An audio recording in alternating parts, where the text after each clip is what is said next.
G'day, everybody. Welcome to the Drones Down Under podcast. Today, I'm your host, Danny, and with me we have... Sean. Hi, everyone. Yeah. Sean, what are we talking about today? Exciting episode like all the other ones we have. So it's a Air 3 rumors episode we're going to talk about. And Wishlist, Danny. A highly anticipated Air 3. There's been a lot of talk about this, but only the last week or two, we've actually seen some rumors popping up. Yes, I think was it April 2021, right? When the Air 2S was last released. It's an old drone now. In technology terms, it's obsolete. Yeah. So I'm sure we will bring up some of the points on the Air 2S so we can at least talk about what's rumored to come out and what was out there in 2021. So let's get into it, Danny. What's our first rumor? First little rumors that are hot off the presses are the DJI RC2 Remote. So it's meant to be an upgrade of the RC2 that was released with the the Mini 3 Pro, which is now compatible with pretty much every one of the new drones that are out. I know you love it. So it's one remote to rule them all. I don't have to touch my phone anymore. It's great. You're not getting phone calls in the middle of a flight. You just got this nice, cheap, handy remote which has a screen. Along with also the release of the RC2 remote, which the RC1 came out many years ago, and I'm glad that we don't use that thing anymore. Yep. So what's your thoughts, or what have you heard around the sensors? The sensors, I haven't heard much. I'm just hoping that they release something better than the 20 megapixel 1-inch sensor that came with it, with the Air 2S. Rumors are that it's meant to be a 1/1/3 inch sensor that's got 3 times zoom and a 1/2 inch sensor with the telephoto lens. Hopefully they don't go down the same route as the Mavic 3 did with the very low quality zoom. Have you got anything else on the sensors? No, I guess the only thing I was going to raise is, I guess they got to be careful not to encroach on the enterprise drones, right? So it's probably more to get the consumer accustomed to using those and using the software to do more the zoom function, as opposed to have it more into the camera natively, I would have thought. Yeah, no, you're definitely right there. They got to keep those markets separated, which I guess is where the Air 3 or the Air line comes in. It sits comfortably between the cheaper mini drones and then the actual high-end Mavic drones with the newly released Mavic 3 Pro, which, you know, in Australian dollars is more than $4,000. Yep. And the Mini 3, what's it going for? About 1,200, was it? Around 1,200 Australian dollars, especially right now with the end of financial year sales, which, you know, get onto them, hit up D1, mention Drones Down Under, and they'll take care of you well.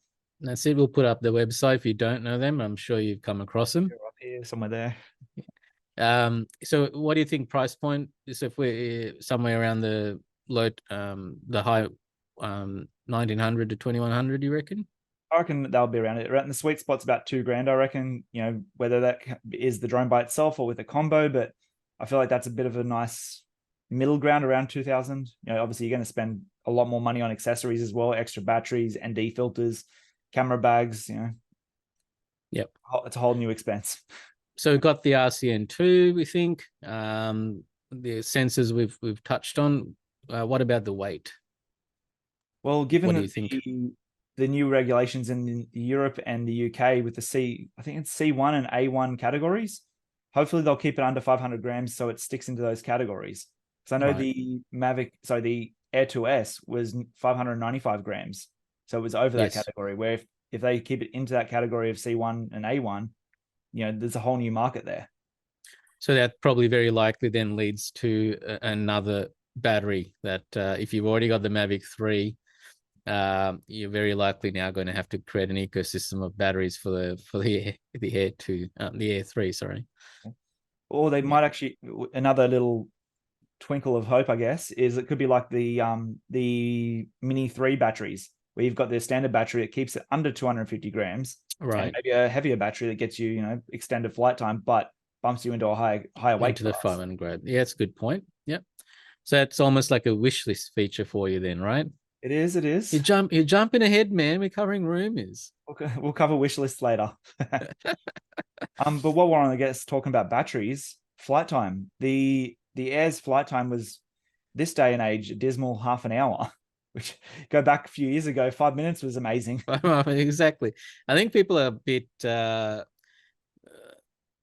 bit harsh on this one. I think, like you said, we still have lots of phantoms in the business, and when we get 20 minutes, we're still pretty happy. So 30 minutes, it's insane. Well, you look at the flight time of the Mini 3 Pro with a bigger battery, it's 47 minutes. The Mavic 3 Pros are getting maximum 43 minutes. Mind you, that's in testing scenarios, but I reckon in a couple of years, we'll be looking at an hour of flight time. I wouldn't know what to do with that much flight time. Knowing you, I do, but I won't repeat it here. So we can comfortably say they're going to be flying 30 minutes, right? I mean, anything less these days, they're probably going to be shocked. So very true. Yeah. And like you said, it's weather based. So if you got strong winds, it's going to have a massive impact on your battery naturally. So, what about video and low light performance? We got something from 2021. So where do you see that?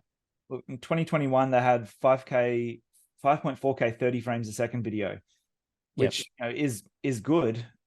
Personally, I think it's only good for cropping in, or if you want to downsample or anything, so oversample, I think.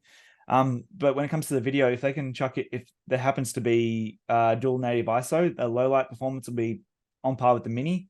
You shoot with the Mini at nighttime with 1600 ISO, it's pretty good, low light. So you don't get a lot of noise at 1600 ISO? Minimal noise. It's still usable. Right. Then obviously we're hoping that they'll upgrade the video resolution. The rumors are of 6K.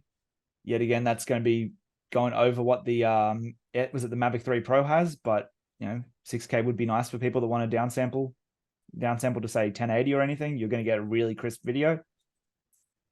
Yeah, I mean, I hope we see all this 8K stuff coming out. We're still way behind from other, got tellies obviously at 8K sometimes, but there's not much media. My TV's 1080. I'm good with that. Yeah, exactly. It's a great source. So, so we've got and charging.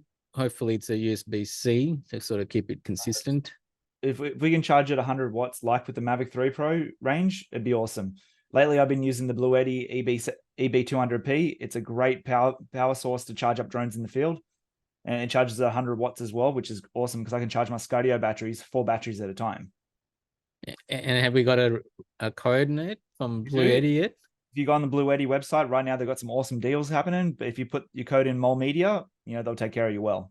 Awesome. We'll put that on the screen and then get to look after young Mole here. Awesome. What about internal storage? Do you think we'll get any of that in this model? The Air 2S had 8 gigabytes of internal storage. I think the Mini 3 Pro has like 1.5 or 1.3 gig. That's storage. useful. This day and age, 8 gig, 1 gig is absolutely useless. Like it's enough to record a couple of minutes of 4K footage. If there was 32 gig, 64 gig built in, it would be awesome. Rumors are there will be an upgrade, but we don't know what it's going to be yet. Hopefully, it's something usable. Yep.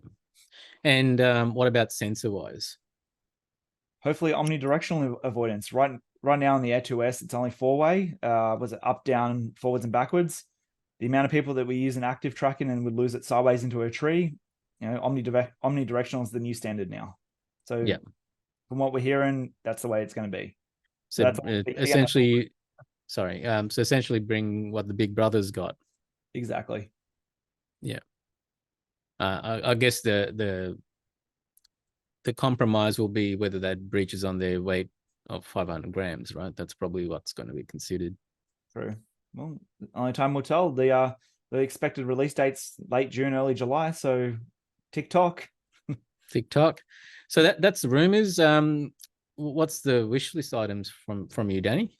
My only wish list for the Air 3 is adjustable aperture. It just makes such a big difference. Where with the minis, you have to bring the drone down, change the ND filters to keep up with that shutter speed or ISO. Adjustable aperture is top of my list. Yeah. What about you, Sean? What's your wish list ticking off? I think night. I'm looking for something. The reason I didn't we've got a couple of Mini 2s, as you know. The reason I didn't go for the Mini 3 or the Pro is I I was waiting for the Air 2S. I'm hoping the night improved night imagery is what I'm really banking on. And we know the Mavic 3 do an awesome job on that, but I just want something a bit more compact, so that obviously this is where the Air 3 would fit naturally. So yeah, night imagery is what I'd be interested in. Right on. Well, yeah, there's our wish list. There's the rumors. It's only a matter of time till DJI drops the new drone. So, and we'll see how wrong we are. Exactly. But I'm sure we'll cover the launch. If it is toked for the next couple of weeks, we'll cover it, and this will be your first source of the truth of what this drone's going to have, and hopefully we'll get our hot little hands on one very quickly. Yeah, it's exciting. It is. New drones. It's like Christmas in July. And it's your birthday too, right? It is. That's right. So right on.